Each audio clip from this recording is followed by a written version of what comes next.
Alors, qu'est-ce qu'on appelle en chimie une quantité de matière? Eh bien, une quantité de matière, c'est ce qu'on appelle un nombre de paquets en chimie.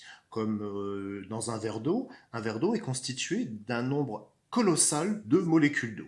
Ces molécules d'eau sont en un nombre tellement grand qu'on préfère les compter par paquet et on définit en chimie le paquet appelé la mole qui contient à la base 602 000 milliards de molécules d'eau. C'est une valeur arrondie, hein, c'est-à-dire 6,02 fois 10 puissance 23.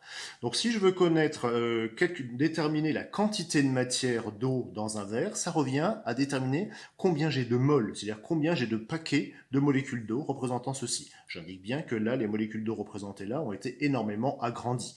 Dans la réalité, un paquet qui correspond à une mole de molécules d'eau, quand il n'est pas agrandi, ça représente à peu près 18 millilitres. 18 millilitres. Voilà. Sachant ici que j'ai un verre de 20 centilitres, c'est-à-dire 200 millilitres, eh bien, combien je vais avoir de paquets représentant une mole de molécules d'eau?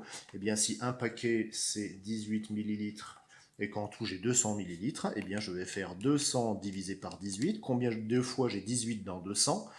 Et cela me donne 11,1. Ça veut dire que dans ce verre d'eau, je n'ai pas une, je n'ai pas deux, je n'ai pas trois moles d'eau, j'ai 11,1 moles d'eau. J'ai 11,1 fois ce paquet de molécules d'eau qu'on appelle la mole. Voilà ce qu'on appelle une quantité de matière. La quantité de matière, qu'on appelle N, d'une espèce chimique dans un échantillon, c'est le nombre de moles de cette espèce chimique dans l'échantillon.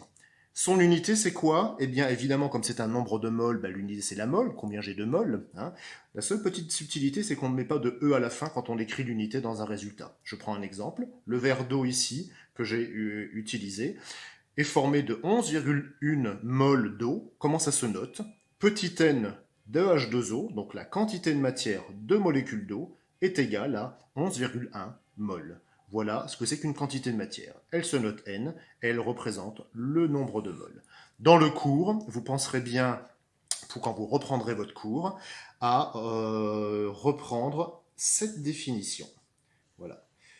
Donc, reprenez bien dans le cours à la réponse à cette question, la définition ainsi que l'exemple. Alors, dans votre cours, vous penserez bien à reprendre cette définition ainsi que celle-ci. Donc, dans le cours, à la réponse à cette question, il faut absolument que vous repreniez l'ensemble de ces informations qui sont à connaître.